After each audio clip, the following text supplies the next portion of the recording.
Eiffel 1 Hi Eiffel 1 Hi, glad I can chill here today.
Hello, folks. Hi, hello, hi, hello. Welcome in and welcome to Saturday.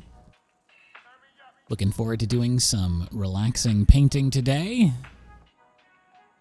Kicking back with some chill tunes. You know what? Maybe we'll switch it up today. Only because it's been a while since a VOD got a copyright mute strike. Let's switch it over to... What do we got here? Late night vibes, maybe? Let's do late night vibes. Switch it up a bit.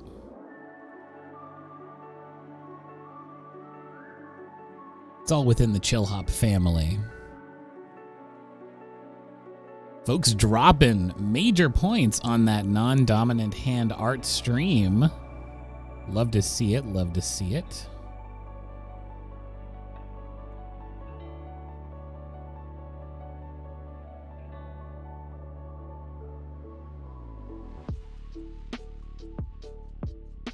I also think I came in really hot with my microphone. I see that I'm in the red here.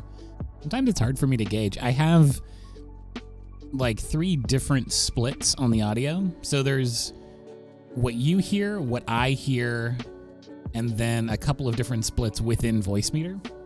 So sometimes I can't tell how loud I am to you until I look over at Streamlabs and it's like, hey, back off, buddy. But I think it's okay. It should be okay now. Turn myself down just a little bit more, just in case.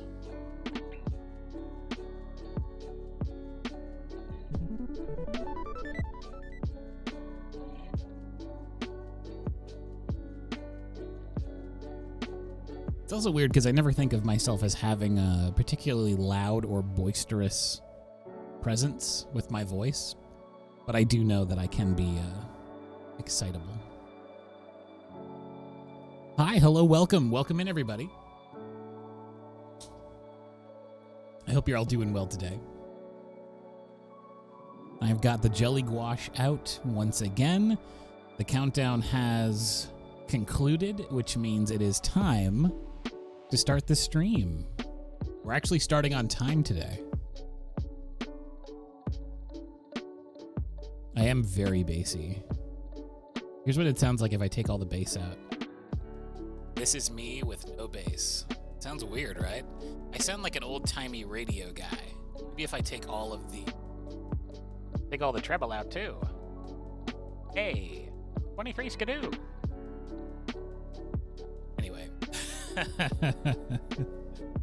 Anyway,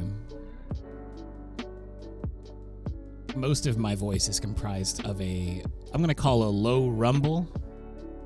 I'm like an old sea cave. So that's why I've got so much bass in there. All right, let's switch on over to the desk cam, which I can only assume that I set up earlier. Let's see. Yeah, sure enough, there it is. Oh, I did actually forget to do something. My checklist was incomplete today, so let me bring back my cartoon self. Here they come. There I am. So now everything should be ready. I'm recording. I've got the stretch timer. Boop, boop, boop, boop, boop. I'm working on getting a stretch timer up on the stream itself as well. But when I tried to implement it before, it looked kind of ugly, so I want to design it so it looks nice. I'll get that sorted out sometime soon. Hey, Sereniful. How's it going?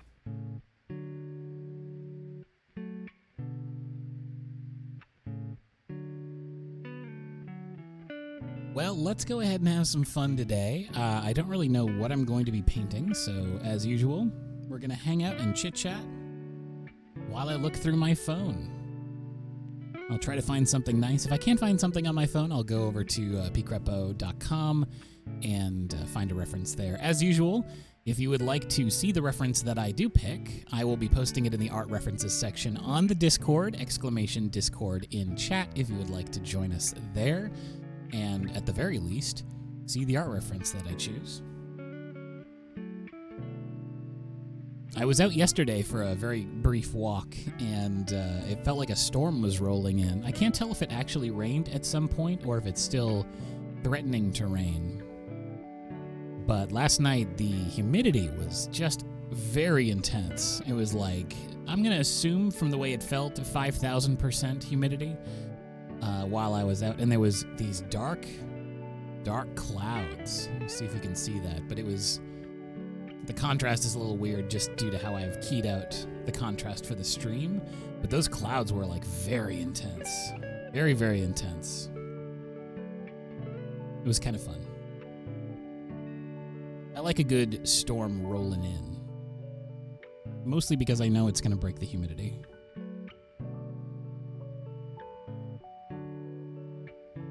Yeah, I don't think I have anything new on there, so I'm going to go over to trusted website pcrepo, and I'm going to grab something.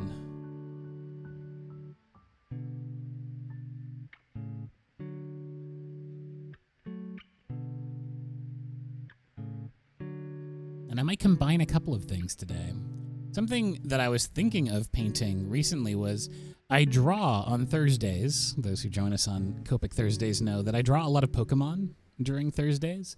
And it's with Copic, so they tend to be flat rendered, kind of almost cell style. And I was thinking that maybe one of these days it'd be kind of nice to do a rendered Pokemon, like an actual proper kind of life study painting of a Pokemon, or at least an interpretation of. I think that might be fun. So maybe I'll include something like that today. But I need a good environment. Place them in. I'm gonna look up a vague word. I always like to go very vague when I'm searching for photo references on this website. So today I'm just typing in the word sunny and seeing what it gives me.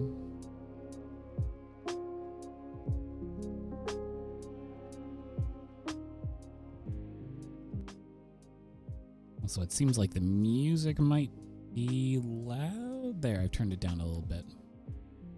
Again, hard to tell. It's a lot of guesswork.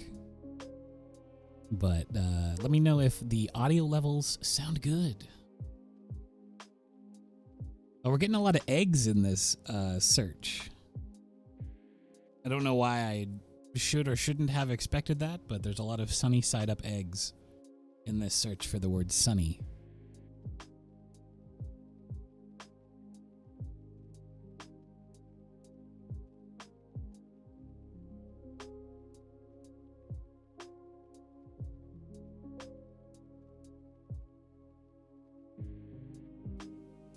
Ooh, I like this picture, so I'm going to save this one. I'm going to put it in the references section after I've chosen my other subject. I'm going to move my drinking vessel over to this side of the table so that I don't forget about it. Sometimes when I put stuff behind my microphone arm, it's just gone from my life. I'm like a baby. I have no object permanence for things behind the microphone arm. I use the website Picrepo. It's PIKREPO.com. And at this point, I honestly should just add it to my supplies list on my Twitch page, because I use it a lot for like background reference or study or things like that. And it's very handy because it has a lot of things that are like for commercial use, for free for commercial use, which you should always try to find, even if you're just doing studies and stuff, because you never know when you're going to want to take an idea further. So let's go over to Bulba Media so I can find a creature to add to this little scene.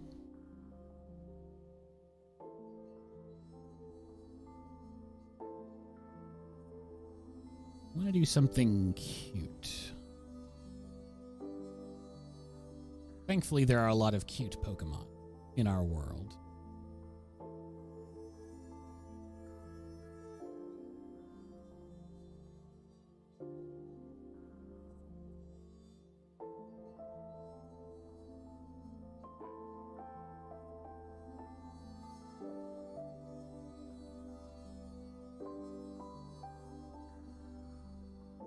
I don't think Alolan Exeggutor would fit on the page. I would have to turn it to portrait style in order for that to happen. Unless I stacked two paintings one on top of the other, which would also be fun.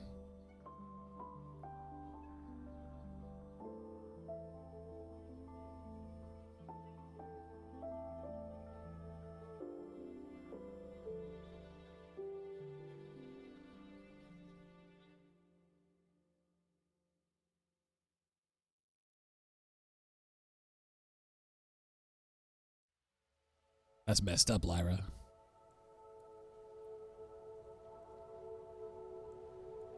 Yeah, I found a way to make a little slideshow. The Stream Elements, I tell you, it's great. It's so much better than the stuff that's actually in OBS. I've really been enjoying messing with all the little toys over on that website. It's also what I use for the countdown. So if you wanted something like the countdown, Stream Elements is where I do that. It's pretty slick.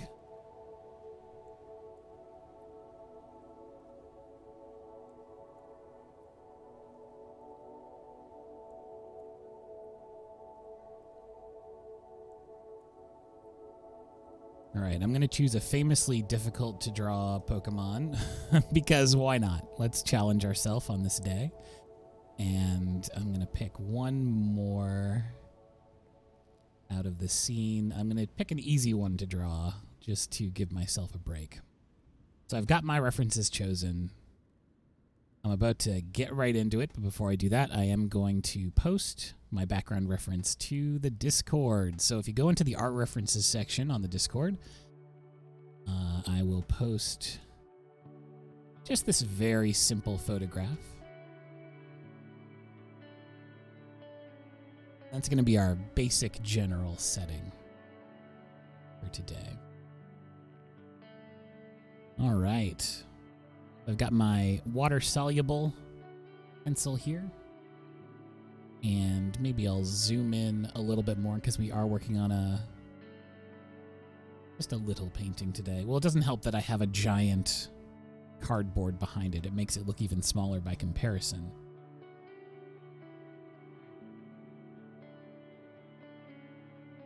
But I would like to get a nice close-up view.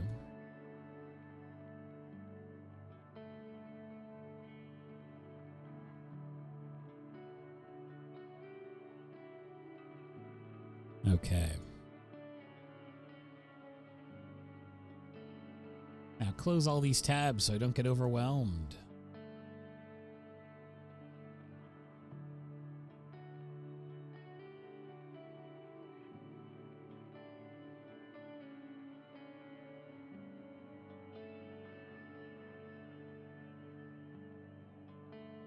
You know, actually, it would be a good idea to use my light blue pencil for this, since it's sky and sea.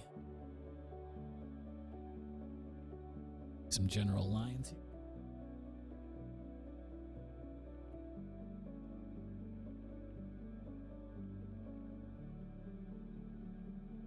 And let me get out my trusty Teenage Mutant Ninja Turtles.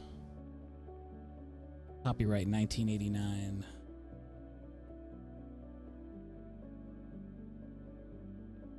And we actually want to move that horizon line up a little bit.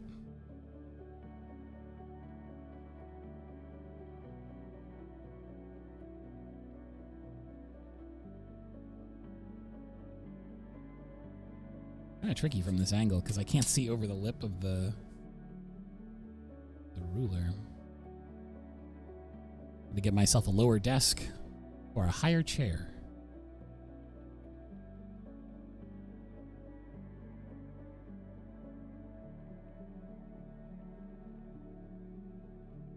So I like the way that this frame is sort of set up. Having the waves roll in from this corner down to this corner. Other things that really caught my eye were the subtle shadow underneath the curling waves as they roll in, the sort of sea foam as it makes its way up onto the beach. Things I want to change, though, and these are sort of the checks and balances you always go through when you're looking at a reference photo, is you always take the things you like, and then you get rid of the stuff you don't. I want to kind of like put a little more compositional space on the beach right here, because I want a character be present there and here.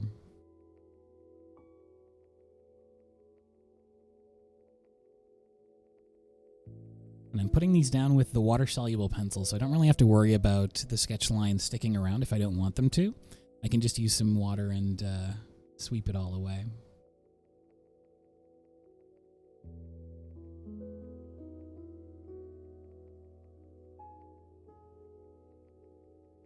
And then kind of a crashing wave out here.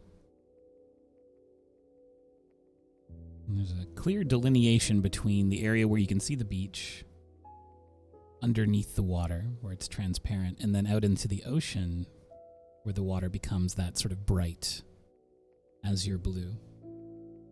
Hey, Stove, how's it going? Hope you're doing well.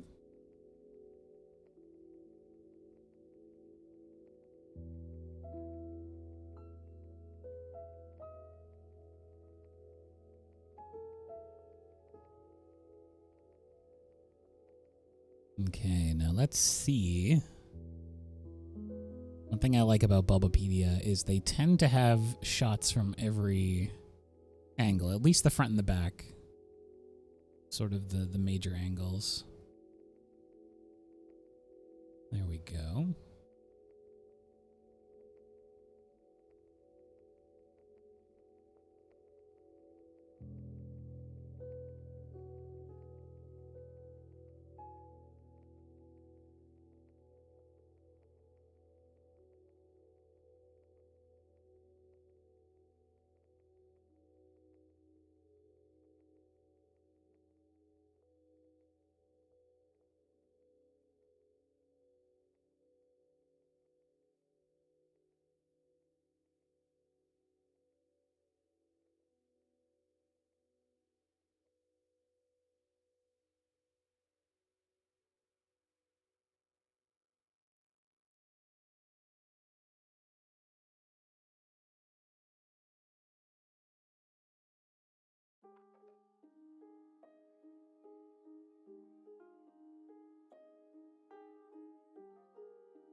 Yeah, the emotes are very interactive now.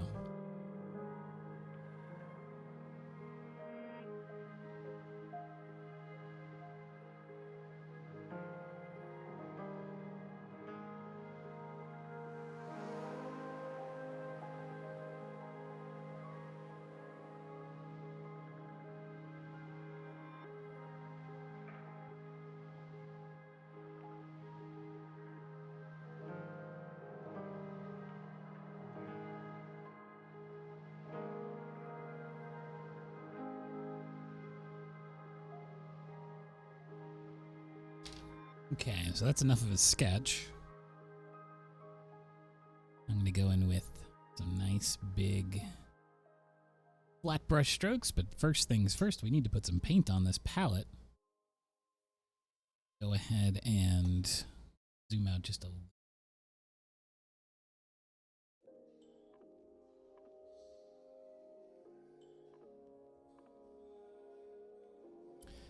Let's get our palette knife. Get some paper towel here. And we'll need an extra square of paper towel for clouds later on, so I'm going to set that aside. I'm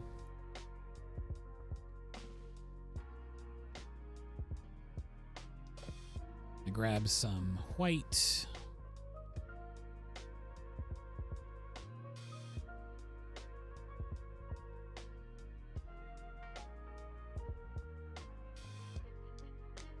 Grab lots of blue.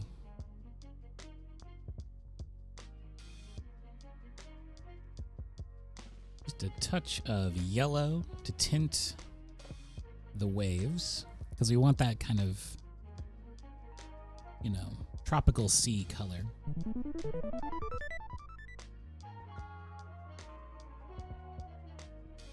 Grab a little bit of ochre, which is a more sort of dull neutral yellow.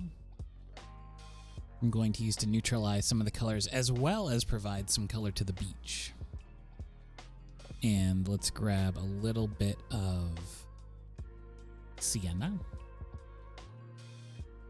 Just a little bit.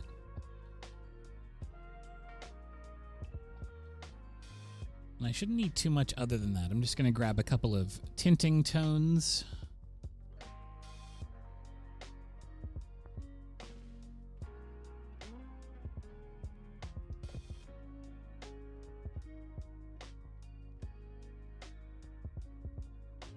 Let's get that big square brush, and let's start with a sky. I'm going to build the sky color here with just a tap of blue into some white. And then we're going to get another brush.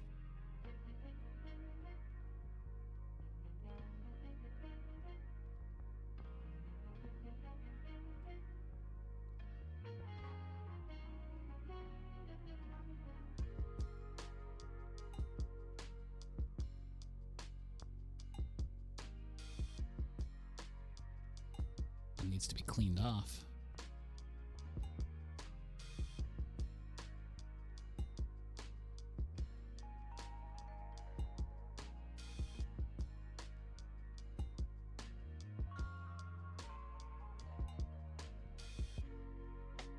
We're going to take some clean water, and we're just going to wet the sky area up here.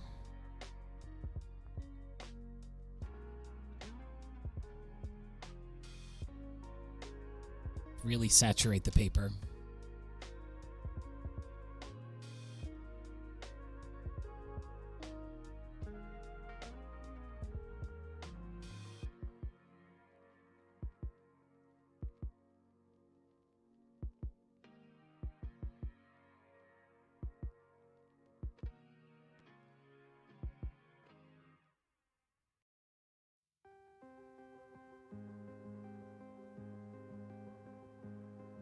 It's looking pretty even. Make sure that this is not full of water anymore. And just pull it across and try to even out the distribution of water on the surface. Then we'll go in with that paint color at a slight angle. Might still be a bit too wet. We'll see. When that's the case, I just try to reduce the water in the brush a little bit. Just mixing a little bit more paint in there. All about the ratio. Paint to water.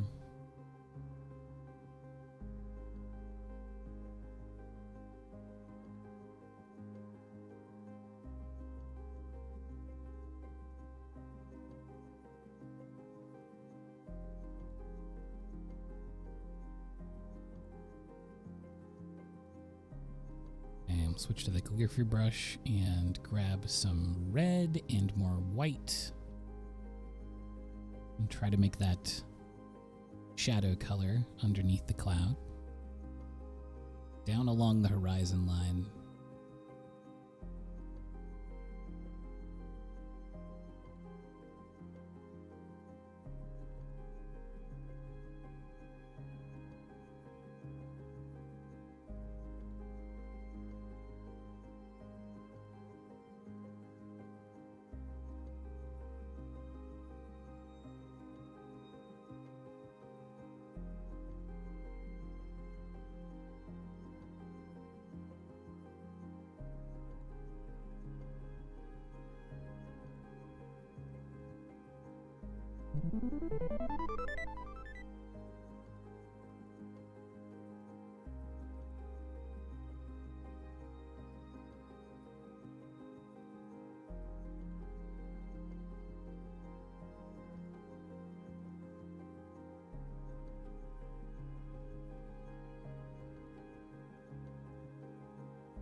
Hey.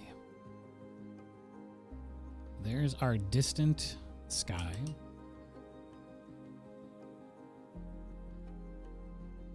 Now going with a stronger shade of that blue. Still with a bit of the white mixed in. I'm going to strengthen the sky color up here.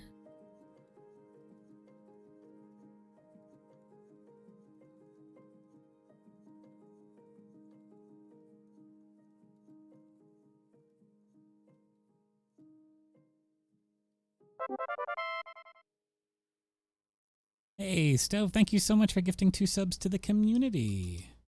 Very sweet of you. Thank you very much.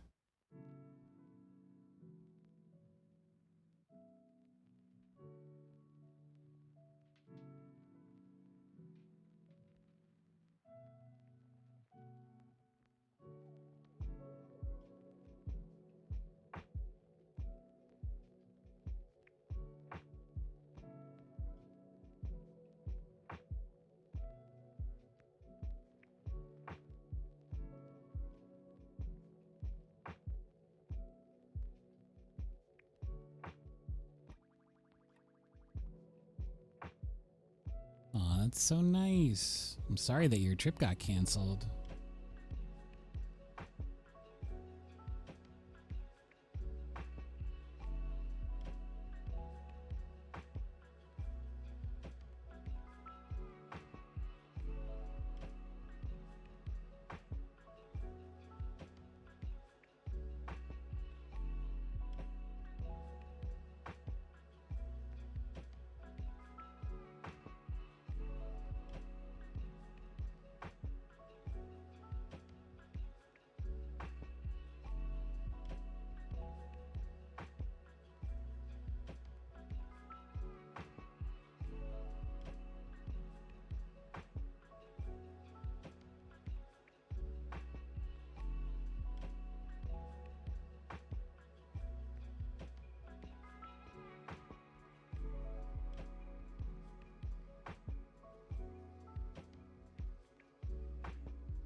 Ooh, looks like our first stretch timer is now up.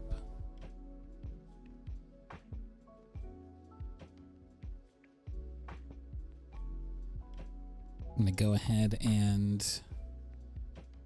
press the timer or the stretch button.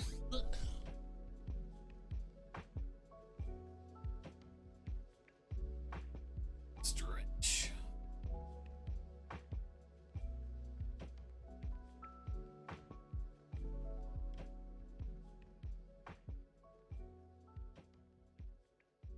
And hydrate if you've got hydration nearby.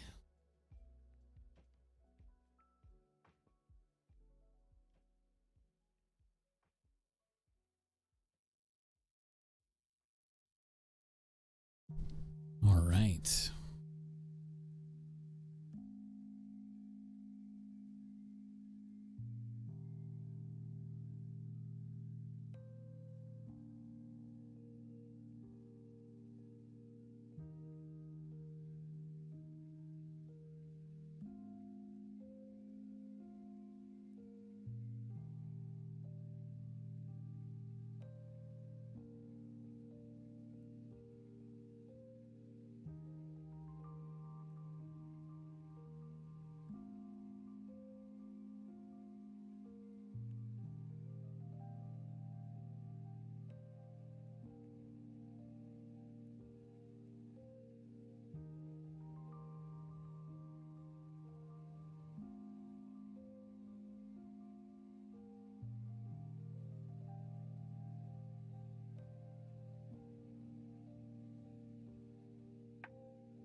Hello, hello.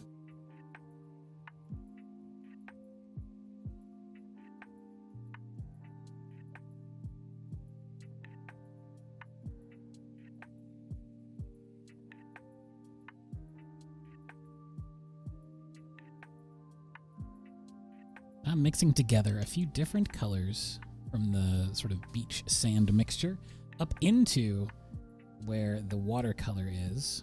I'm going to kind of meet in the middle a little bit.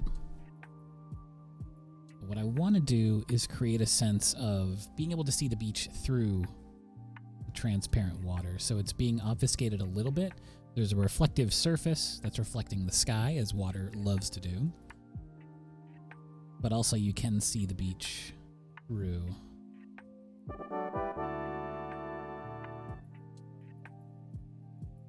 Thank you for playing the Fanfare Lion.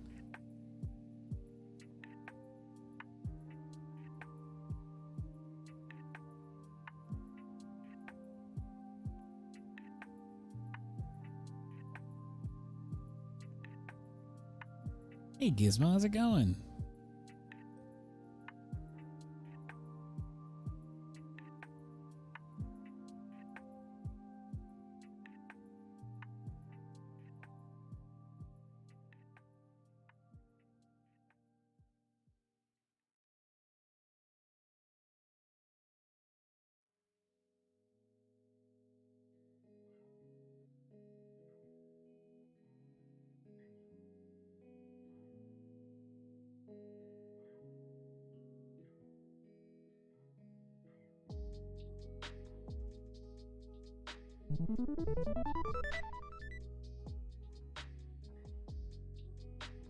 As we go further into the background here, I'm adding in a little bit more blue.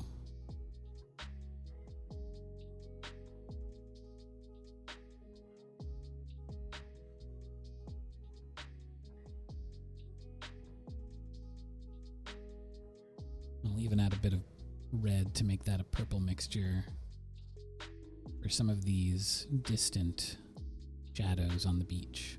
The areas where the water is pulled away, leaving a bunch of wet sand. And it would normally be a little bit more close to a brown, except since it's in the distance, we have that atmospheric perspective that is shifting the tone.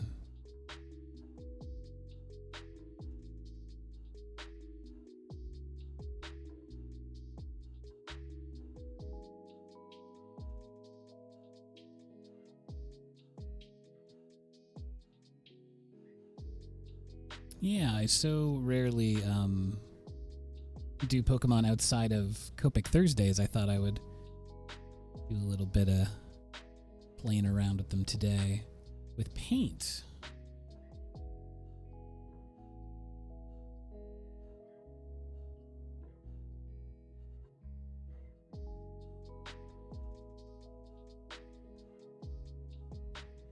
Oh yeah, my Fortnite skills. That was very fun. Had a lot of fun hanging out in outer space with Ariana Grande in Fortnite.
Okay, so now I want to work on that horizon line up there.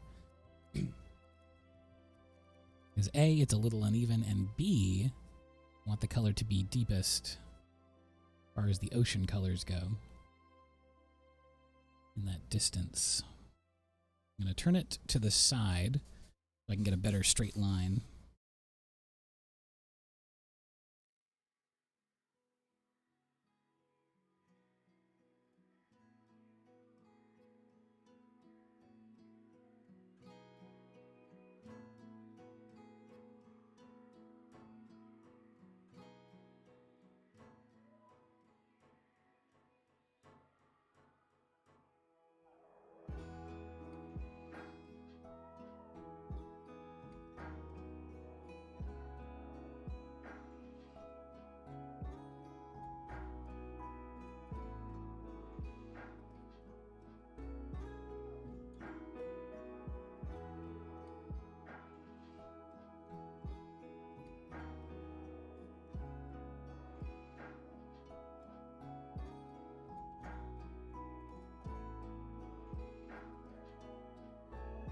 Now I'll take most of the pigment out, but I'm going to leave some of the water in the brush and then kind of brush down that pigment a little bit.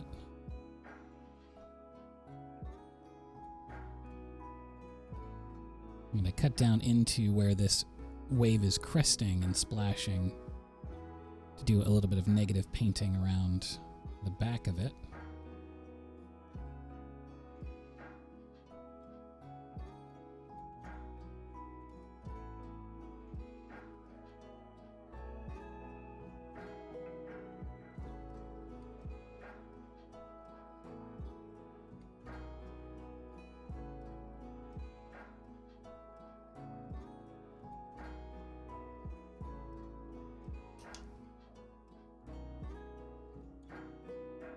Now I want some more of that general tone, so what I'm going to do is take the color I already have and thin it out a little bit,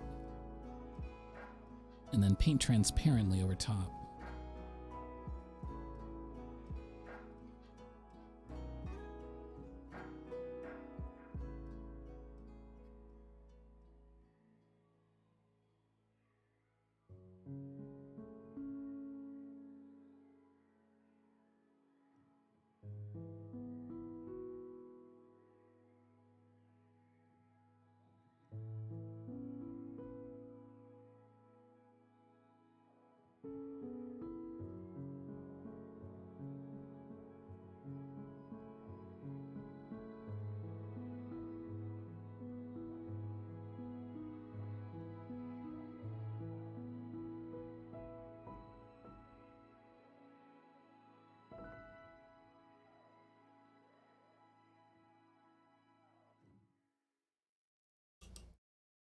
I love putting all of this texture in the water. We normally don't think of it as a very textured thing, but there are so many facets on water, especially when it's crashing as waves. And you can represent that so either loosely or tightly with watercolors. Depending on how you make the edges, you can blend a bunch of colors together and make it feel very smooth, or you can leave gaps where there's like, you know, the white, the sea foam in between. Now, let's put some color on these characters. I'm gonna grab a different type of blue here. Some of this ultramarine. We're gonna build out a few different stages. I probably shouldn't have picked 2 blue Pokemon. That's really my bad. I went and searched for water Pokemon and then picked the 2 that I just wanted to paint.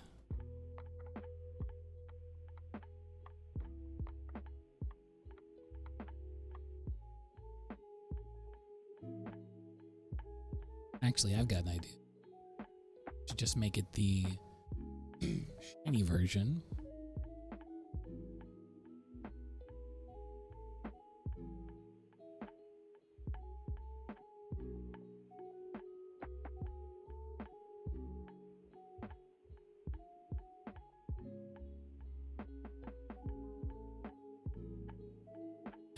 These messages in chat tell me exactly how long the delay is.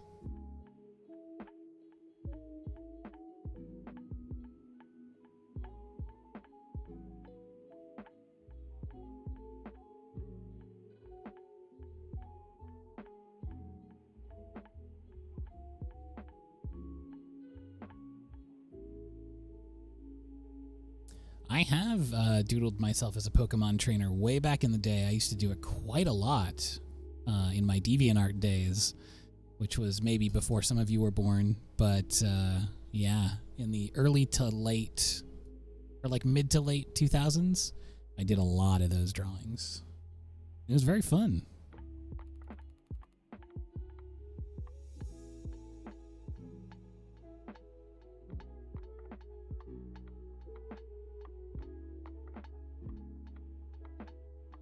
Forget how to get low latency mode. Where was that?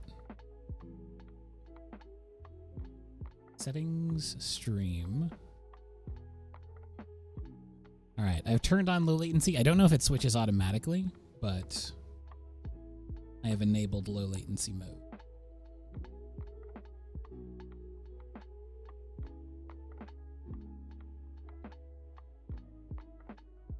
Let me know if the stream gets juddery or weird, and I'll turn it off.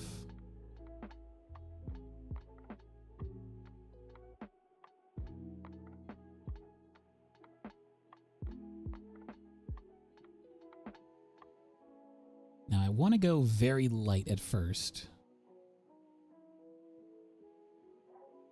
with these colors.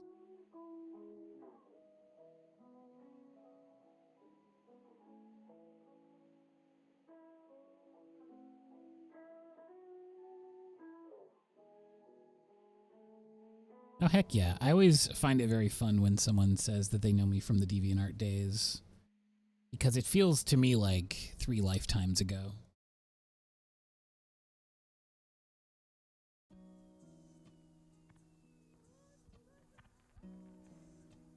it's extra weird whenever someone's like, I know you from the DeviantArt days. I was in like elementary school and I like grew up watching your art. And then I'm like, I was 20 when I first posted on DeviantArt. Oh no. Good night, Redbird.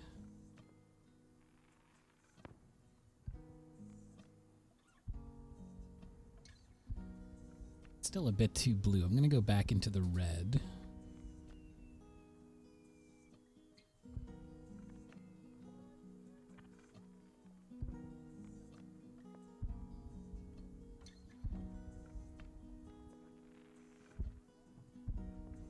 Yeah, I think definitely the majority of people who like first posted on DeviantArt were definitely young, like very young.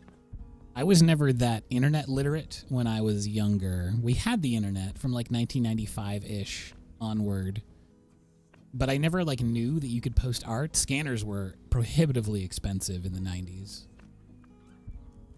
And so when I first started my like art career, it was in the real meat space. And then someone talked about a forum. I think it was like a fan art forum or something. And they were like, you should put something on there. And I was like, I don't even know how to begin to do that. And then eventually I found out. This was also long before I had a tablet or anything like that, so I couldn't do digital art very well. A lot of my early digital art was mouse only, which was tedious.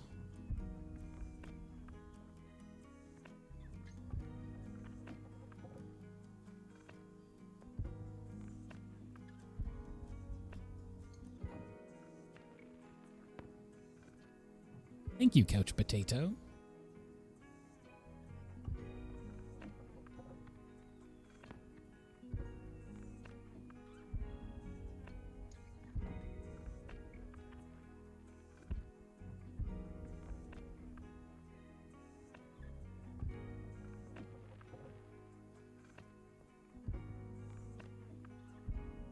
I definitely got pretty good with the mouse eventually. Eiffel 1 floaty. Hey, thank you, Roland. Thank you very much. Oh yeah, it's late over there. Have a good night, Lyra. Have a good rest.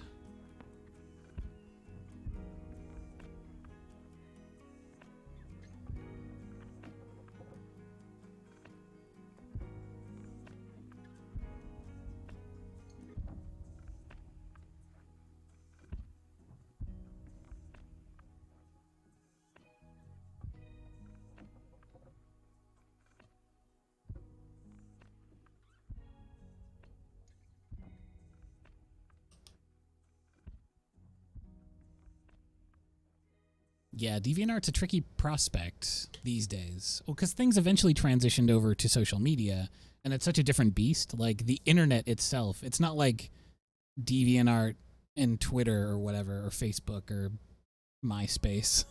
I'm trying to think back to, like, when people were first starting to leave DeviantArt.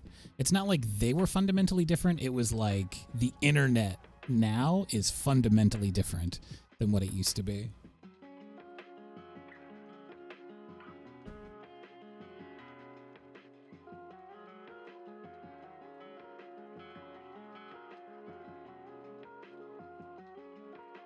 Oh yeah, that like rights to sell things. Every single time a website comes up where you can post art, just so you know, legally, usually they can do that, which sucks. I don't think they ever really do. It's a clause that makes it so they can use your art in like promotional stuff if they ever want to. They just need to be legally cleared.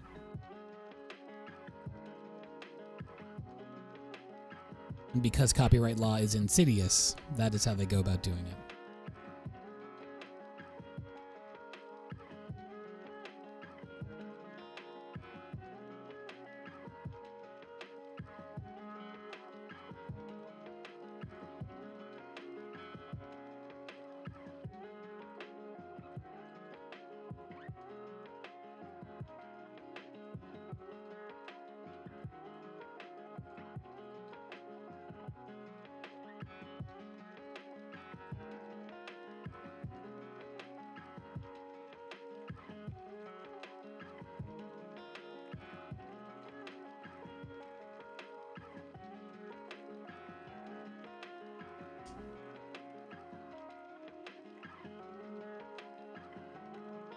So right now I'm drawing a Vaporeon.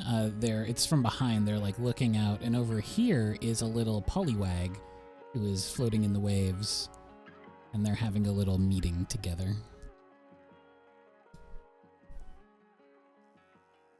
Now, what does the shiny Poliwag look like? As soon as I started coloring shiny Vaporeon, I was like, I should also make it a shiny Poliwag.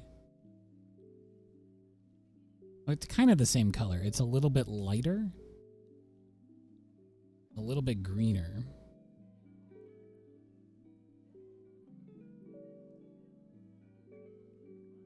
Try to enhance the characteristic.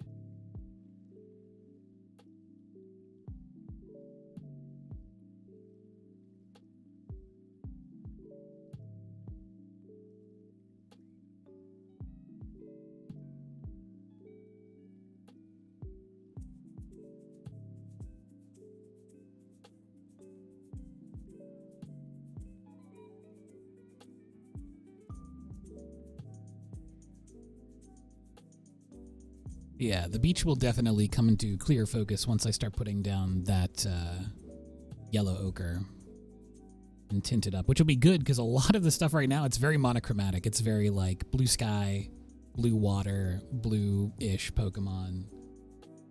I'm looking forward to laying in some of that ground tone so that I can adjust a lot of the other tones in the picture. I want to take this blue and I want to just push some deep green. It's not quite a forest green, which is the only thing that I really have. It's not a gripe necessarily with this set. Is I love using Winsor green for my Winsor and Newton paints. But this set it can't really get to that level unless I take some like yellow-green tint, add some black and a little bit of blue. It's difficult to get there. Whereas with the Winsor green, I just right out the tube. Oh, getting that second shot, Moody? That's great. Really exciting.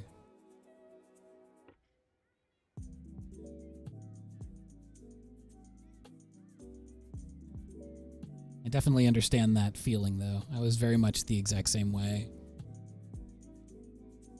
But yeah, just take it easy on yourself. Let yourself relax.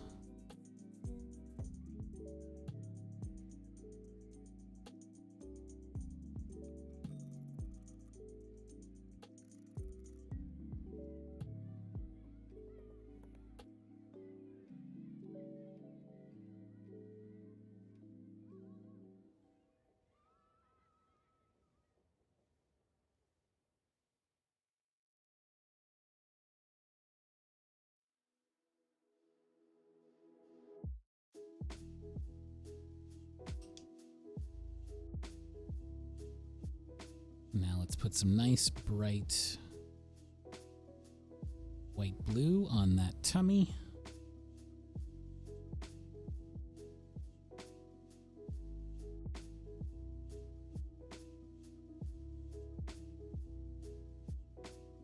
They are in shadow. I want the light to sort of be slightly behind the characters.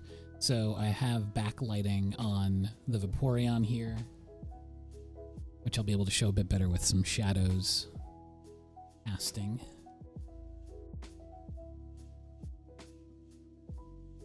So let's go in with that ochre now. And I can just mix it down over top of what we already have because there's not much left on the palette. So if I go in sort of a little more overwhelming with one paint color, just the amount of pigment will take over whatever was else on whatever was else. Good. That's some good talking. Whatever else was on the palette before. I'll mix in some white there as well just to tint it up. We want a lighter value, at least for a start on the beach here. And what I'm going to do is paint in the shadows first because I know this is going to dry dark-ish. I'm going to go into the shadows first and then swipe out into the white of the paper to get the really light sandy beach.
love this large Hake brush. I barely ever use it. So it's nice to have an opportunity. What it's really good for is huge canvases and pieces of paper. But it's so rare that I do that kind of thing.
I have a weird intuition for my stretch timers now, where I was like, oh, we should have had a stretch timer right around now, and then I looked at it and it's 10 seconds to go.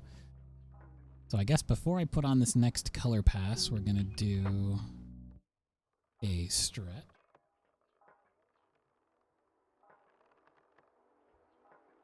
I wonder if the low latency mode ever kicked in.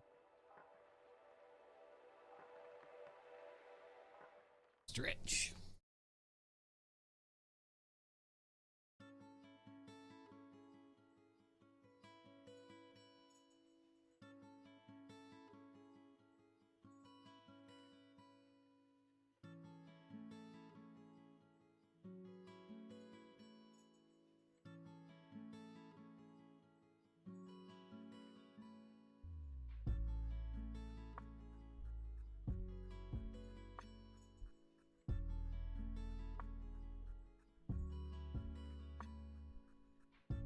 I suppose that's a good habit to be in.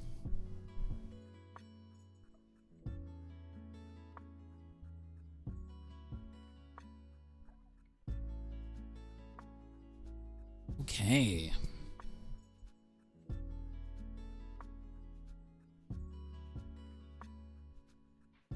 Let's turn this blue shadow color into a purple shadow color. We can put some darker hues onto this Vaporeon.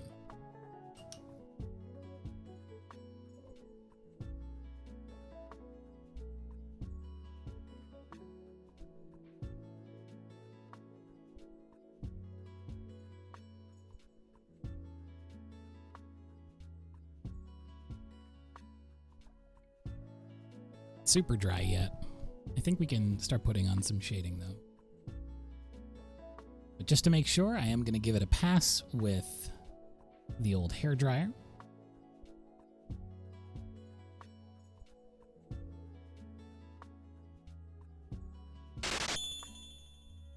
Yellow ochre hype.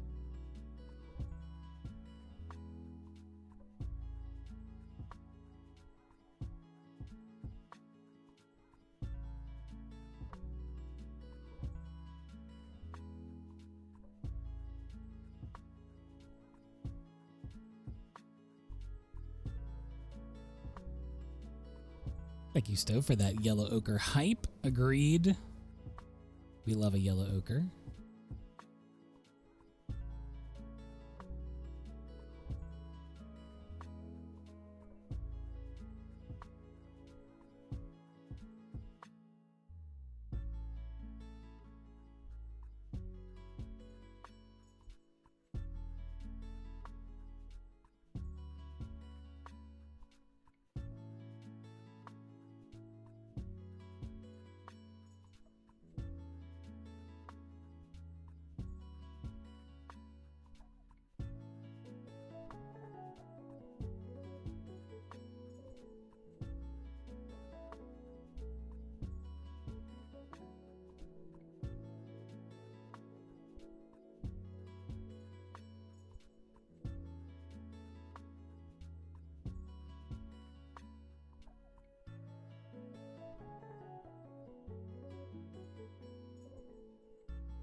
The biggest I've ever done was definitely a canvas. I mean, I've worked really big digitally, so I don't know if you want to count that, but traditionally, I think probably like 2 feet by 3 feet, the biggest one I've done on canvas. And then digitally, like, I don't even know, very, very big.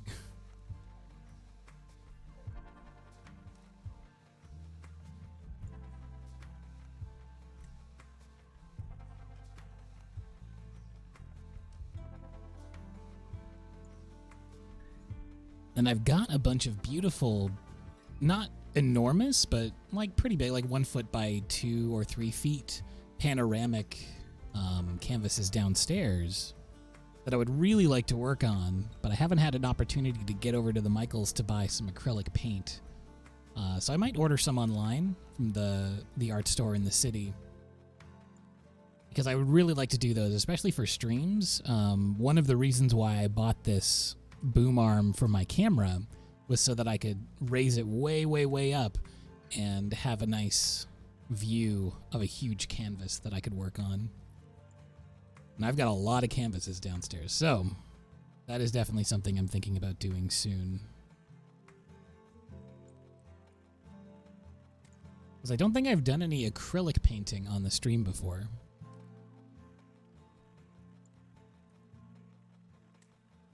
Would I ever be willing to share some of my really old sketchbook art? I've shown some, I think, on stream before.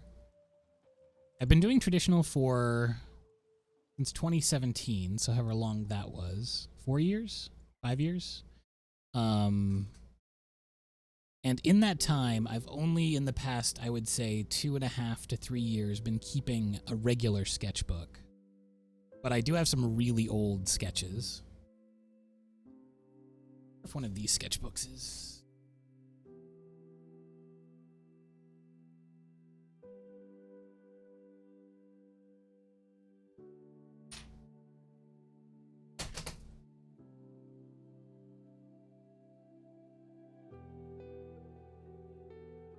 Got all of my sketchbooks over here, so it's pretty easy to show.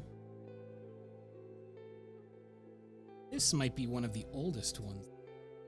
In this one. This one's pretty old. I think this is maybe from 2017, 2018. I didn't like sign or date any of these because I was only practicing. This is when I was like first learning how to use paint, so a lot of it's very textural and intense. Some like impressionist watercolor-esque stuff.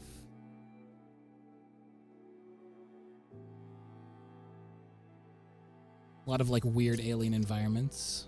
Here's where I was trying to learn how to do some rendering on orbs. Little like cabin thing. I used to love painting trees this way. These watercolory strokes. I did a lot of these at conventions whenever I would like travel around to places and paint. I think these were 2018. This is when I was like well and fully engrossed. I did this one upside down by mistake.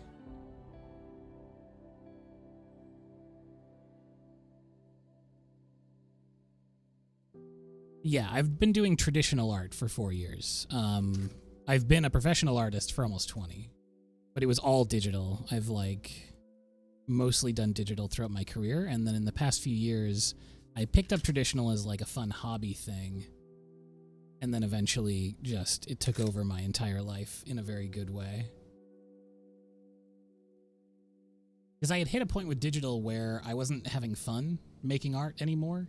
It was just like purely a job, and it was kind of a... I redid this one on stream. I don't know if you remember that, if you were here for that one. But yeah, it became very tedious for me to make art at a certain point with digital, and I didn't really like doing it anymore. And so I picked up traditional art as like an escape from that. And then it was just so joyful and fun that it became my main style.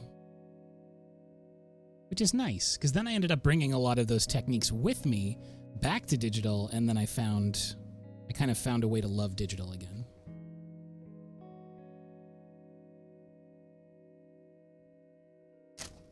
Well, these are definitely not masterpieces. These are just studies. It's just a lot of... I had gotten really good advice when I first started painting traditionally, which was like, if you see a blank page and you're intimidated by it, just make a lot of mess. Just like put a bunch of splashes down, and it will stop the intimidation factor. And it worked. Like stuff like this is just random smushes, and then eventually I saw sort of like a wintry landscape in it. These are mostly acrylic, also, I will say, because when I first started painting, it was with acrylic paint, which is how I was able to like paint this whole thing black and then go over it so easily with other colors. But yeah, like, you know, splashes and splooshes just like slam down. This is me just smashing my brush into the page.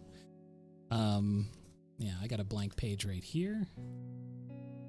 Never finished the sketchbook. Maybe I'll go back and finish this sketchbook one day. This is in an old Canson. I wish I had put dates on some of these early paintings, though, because it's hard to tell. I think on my Tumblr, some of those, my old Tumblr, some of those paintings were posted, so maybe I'll go back and see what dates they're from. I don't think I never even used this sketchbook. Sick. I have a whole other one of these that's just completely unused. Maybe that'll be my next guy. Because at a certain point, I got into using these aqua journals. So I have a ton of these. This is my sketchbook collection that I had within reach.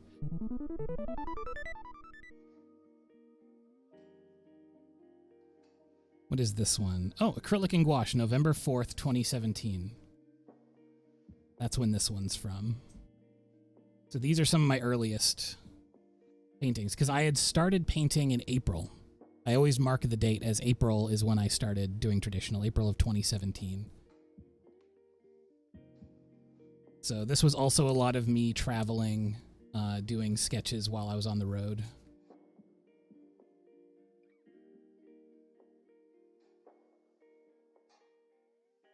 It was really fun. I always really liked this one, the blue in the shadows. It's nice to look back at old work and be like, I can do better than this now, but I really like the idea that I had. This was when I was in Chicago. I was working out of the Pusheen offices for a few days. My buddies over at Pusheen Corp. And since I was there, I was like sitting by a window and looking out at a parking lot, and I sketched this little scene. And there's Pusheen. This is when I was trying, you can tell from this page, I was trying pastels. Like, if you even partially touch it, it rubs completely off on you, which is a real nightmare. It's a cool medium, though. I really like the medium. There's a sea cave.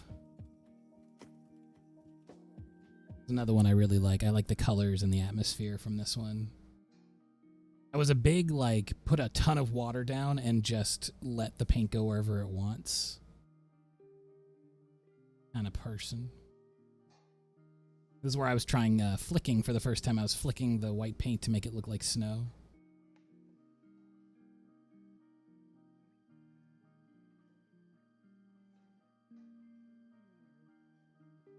A lot of atmosphere in these old paintings. I think I might have recorded a time-lapse. This might have been one of the first time-lapse recordings I had done. Painting this panorama. Thing I still really love to do is paint panoramas over 2 pages in a sketchbook. Something really magical about flipping a page. Here's another one. This is from near where I live. There's a bluff over there that's a popular hiking destination in Nova Scotia. This was actually painted in a laundromat. This was out of the window of the laundromat in the back window while I was waiting for my clothes. I was looking out at the Cape. Painted that.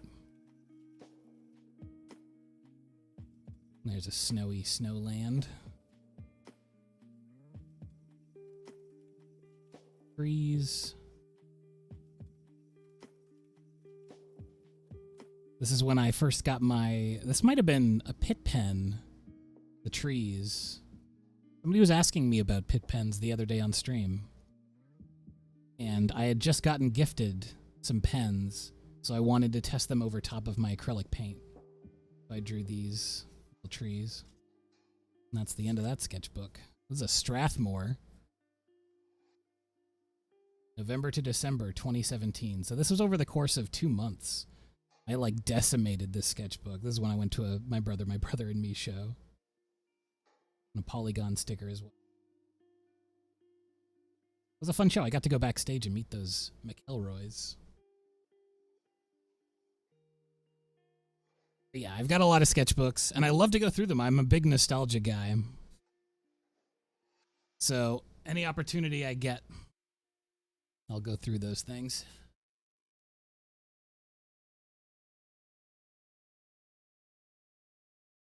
Those back over there for now. It would be really fun. I've done it a few times on stream, but I'd love to do it some more, where I go back to an old piece and I revisit not only my thought process, but try to go through it again and recreate it anew. It's fun to do that traditionally and digitally, I find.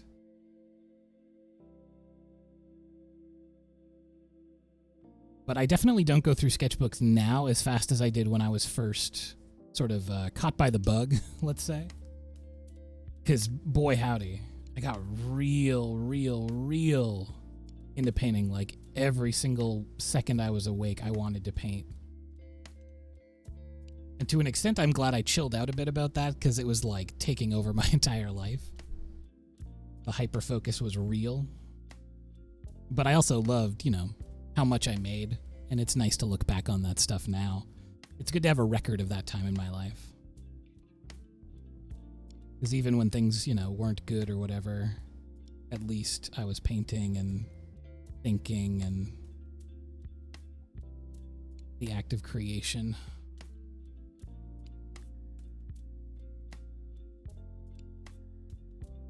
Okay, I've got my little friend Vaporeon here. I'm just trying to enhance some of these shadows.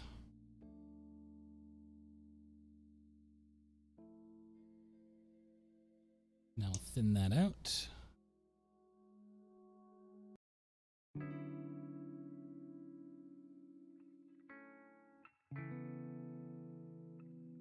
Minecraft is art, and Minecraft is definitely my hyperfocus right now. I spent like 6 hours last night.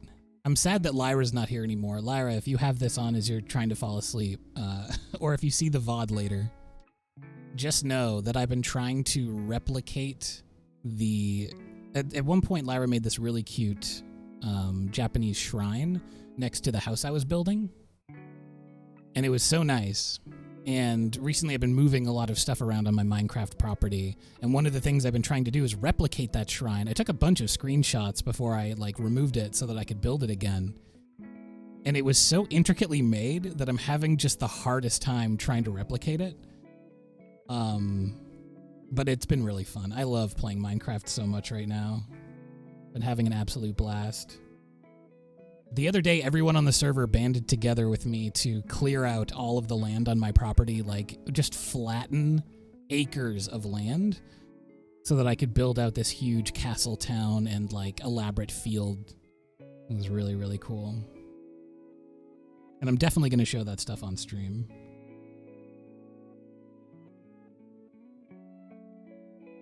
I could end today's stream by showing off a few things because, honestly, I'm going to be playing Minecraft after this anyway.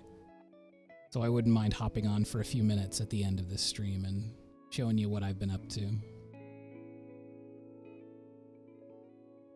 For the really small details, I'm probably going to get my rigging brush here. Yeah, Lion gave me so much TNT, and I had to keep going back for more. Like, seriously, the amount of space we leveled was... I had never done something on that scale before in Minecraft. Like, it was many chunks of land.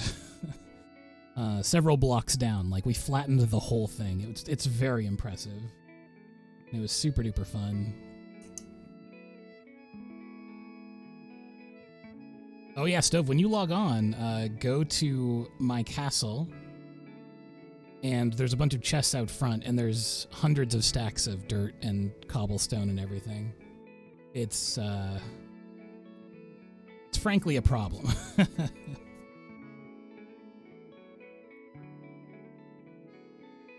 Now, which direction does the swirl go? That's an important question for our friend Pollywag here.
Good night, Moody Cat. See you next time. When is next time? What day is it today? Saturday, so Tuesday. So easy to lose the days.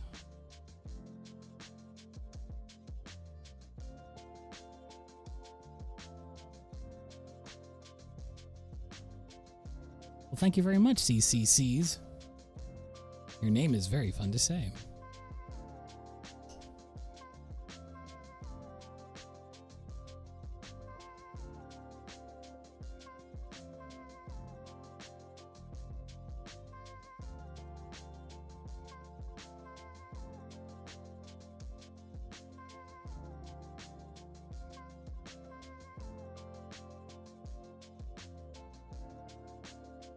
Always happy to have folks vibing in the chat. Whether you be chatting or not, it's nice to have y'all out here hanging out with me while I do some art. It is always the best.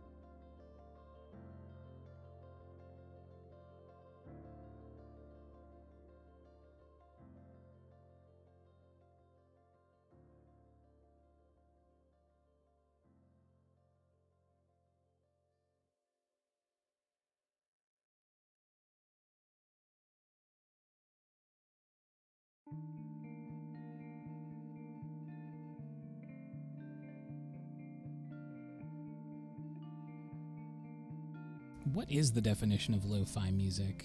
I think it's basically kind of semi-repetitive, usually sample-heavy. Got a certain augmented chord atmosphere. There's a really good, I think it was Adam Neely made a really good YouTube video about how lo-fi music is made and like what it really is. It was pretty fascinating. Because you tend to not think about lo-fi music too much because it's ambient stuff that you throw on in the background when you're relaxing or studying or whatever.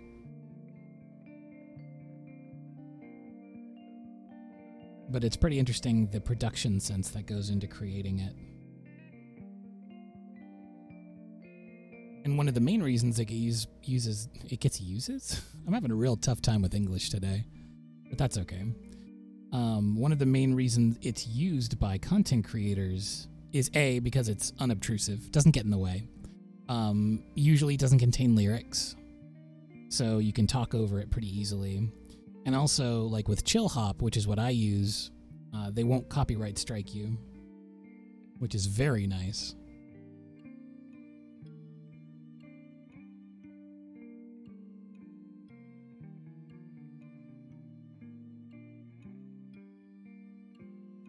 Yeah, the name is definitely an ironic play on hi-fi. Hi-fi is high fidelity, So it's like low fidelity.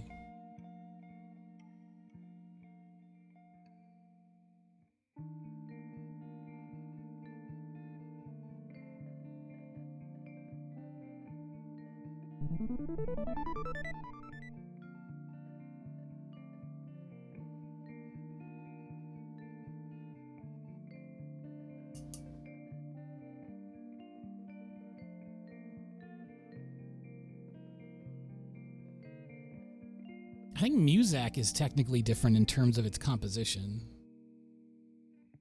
Because Muzak is usually like clave based, I think.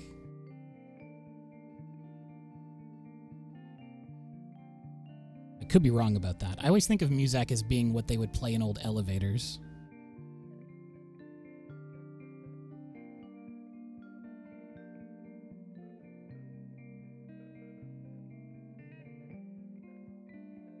But the principle's the same, for sure.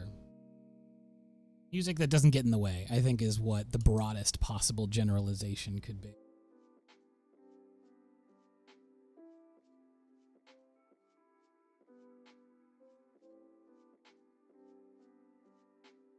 We're diving deep into history, music history tonight. Which I love. I love learning about stuff like this.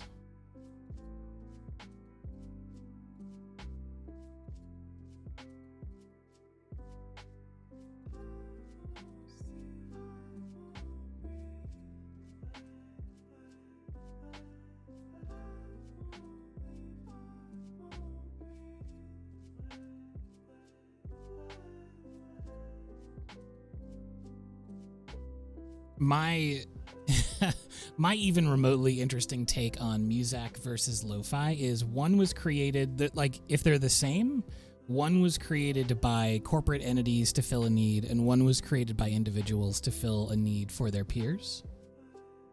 Because Muzak would have been created for like department stores and elevators and things like that, where they wanted to play music that wouldn't get in the way.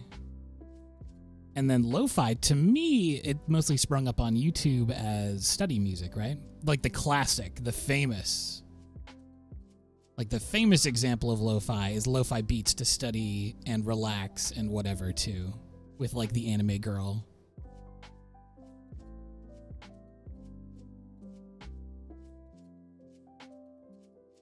But of course, irony of ironies, now those services usually are corporate entities, so may the circle be unbroken, you know.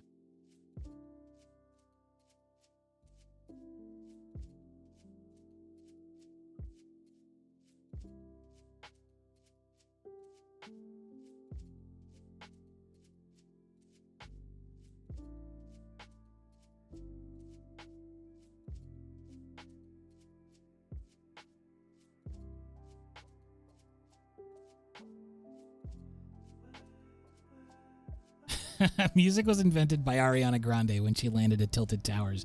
True, Stove, true. We all know it. We experienced it firsthand yesterday.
All right, let's take this tape out of here.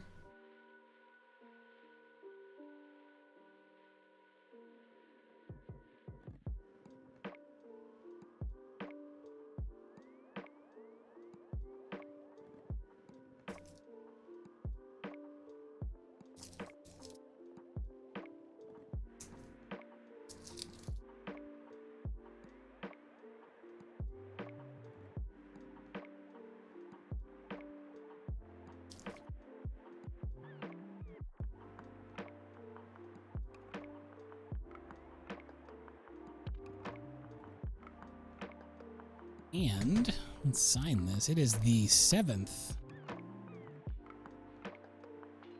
of August.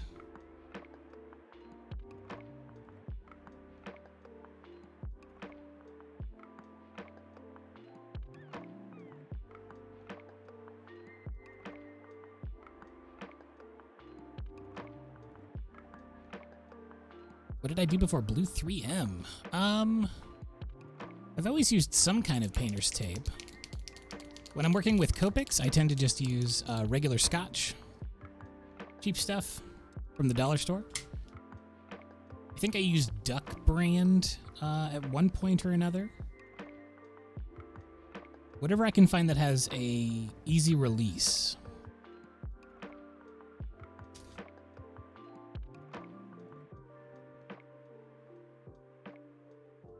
Now I'm going to pour up a few more details here. Colored pencil.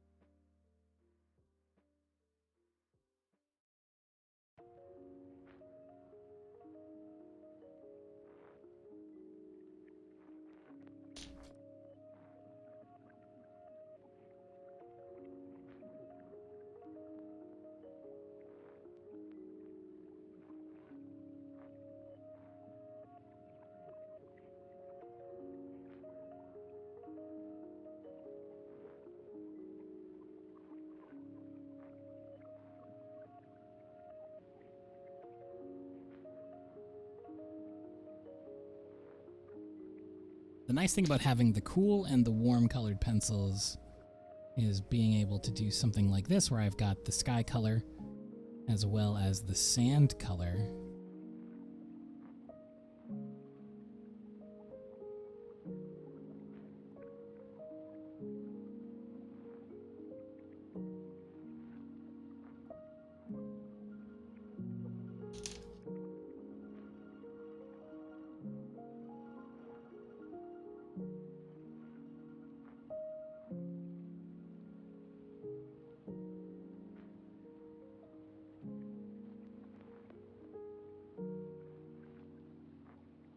It's an interesting thought. Has Pokemon ever, either the anime or the games, ever talked about fresh versus saltwater Pokemon?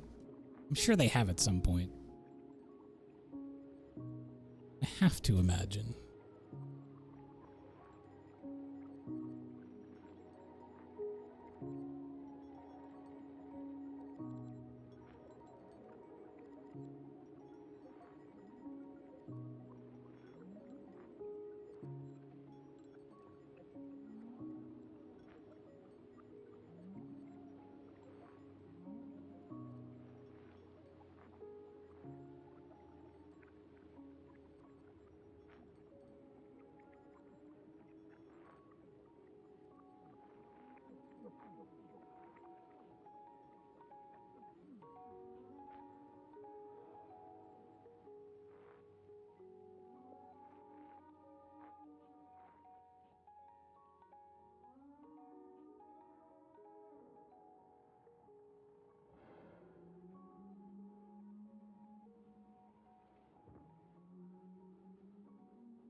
And there we go.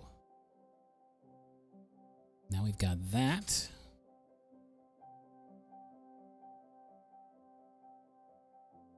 And now we'll take a quick jaunt. Nice. Nice, thank you. We'll take a quick jaunt into Minecraft World. Just very briefly so that I can show y'all what I've been up to, because I've been up to quite a bit. First thing I want to do is seal up my paint.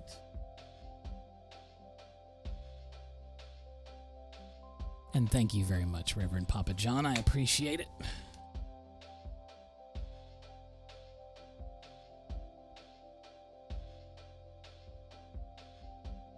Yeah, the Cerulean City Gym is a pool, right?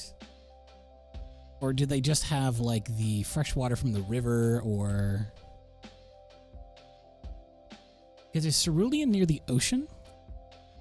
I don't think so, right? I think Lieutenant Surge's gym is by the ocean, which is south of Cerulean. Probably wrong on that.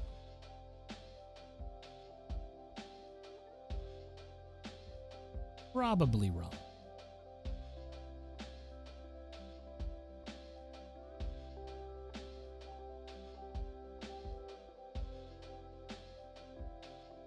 Alright, Minecraft, load on up. Let me close all of these 10 million tabs I've got open right now.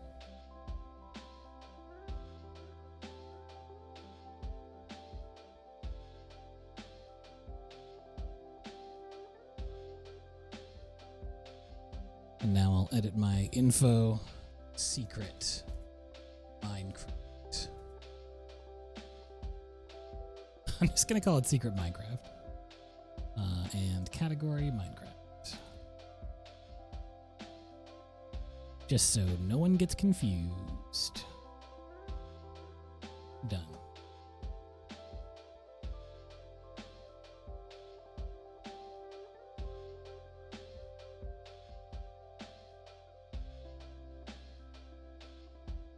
Okay, swing this camera out of here. Turn off my lights. It's really nice being able to turn off the studio lights when I open up a video game. I'm not squinting anymore. Alright, opening up the realm and getting it set up in stream.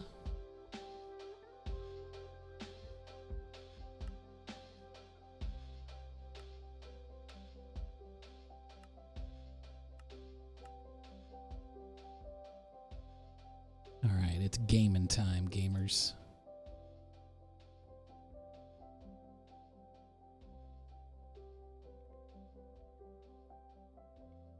OBS, hello?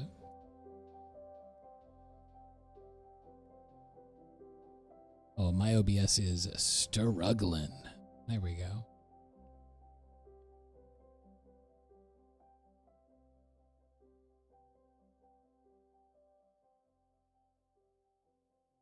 Game capture, why don't you? Here it is.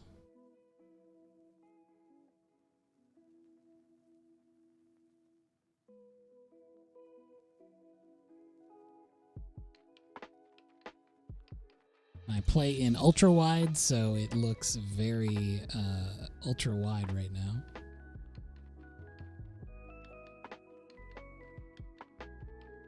I'll just clip it in a bit on the side so it's not quite as ridiculous looking.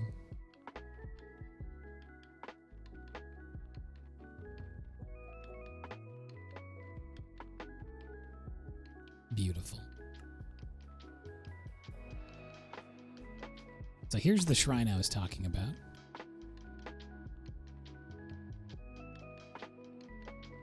I'm still working on getting this area in here filled out. Thank you for the applause, Lion. So, yeah, basically in this zone, I'm going to have the glowstone illuminating it. I kind of want it to seem like it's glowing daylight in here. There's a big long tunnel leading up to it. Oh, it's nighttime. I should probably sleep in my little bed. I actually have an ostentatiously big bed. So let me get on in This is my big bed.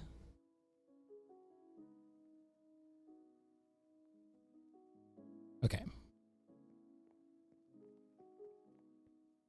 So this is where I am living in the Minecraft realm. There's a bunch of spiders everywhere. Be on the lookout. So if I go all the way back to the river, rest in peace, zombie. So this is my kingdom. I'm currently getting it set up. The wall is going to end right over here. We're kind of the castle grounds. So this is my castle. And over there's the first house that I built in this area. And in the far distance, we have my floating pagoda. The Pafloda.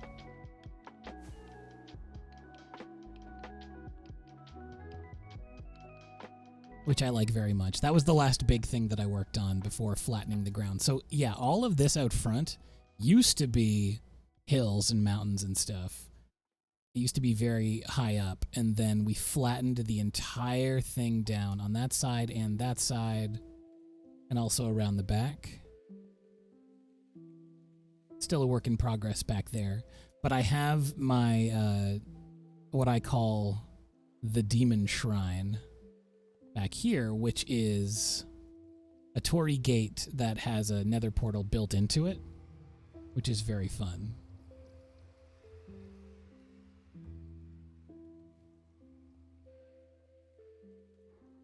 That was another smaller thing that I had made recently. The biggest thing I've made is definitely that castle. It took 1,000,000 years and the help of many people and a lot of prismarine. But out here is the thing I'm currently working on. So I wanted to recreate that shrine. It used to be over there by the old house. And I wanted to put it under here, which is kind of like freaky or fun. Kind of Studio Ghibli-esque in that I wanted it to feel like this fantasy realm that existed within a sort of liminal space. So you go in here into this cavern, and then suddenly there's this mossy, well-lit kind of area with a shrine inside. So I'm generating a lot of mossy blocks. I'm going to fill like all the spaces where you see exposed stone. It's all going to be moss covered and really pretty. And eventually I'll put the candles back in the shrine and, you know, fancy it up a little bit. But it's kind of nice. So that's Minecraft. I'll try not to bother anyone else who's on the server currently. These are all the boxes that contain stone and dirt. There's a lot of stone and dirt. And that is what I've been up to in Minecraft. And with that, I'll say thank you, everyone, for coming and hanging out with me today. Thank you so much to everyone who followed and subscribed. You're all the very best. Thank you also to people who gifted subs. I always really appreciate that. Thank you for the support. And I'll be back on Tuesday with more gouache painting. So if you'd like to see that, come on back. And don't forget, if you've got some spare channel points, we've got 750,000 points to raise for my, frankly, pretty ridiculous goal of a non-dominant hand stream. And if we hit that goal, I'm going to have to do an entire stream with multiple art mediums with just my right hand, which is not my dominant hand, and I barely use it for anything. So it's going to be a real travesty of a thing. If you want to see me struggle to even dip my brush into water, that's going to be the stream for you. So be sure to donate to that, and I'll be back on Tuesday. Have a great evening / morning / whatever it is, wherever you are. And I will be back on Tuesday. Goodbye, everyone.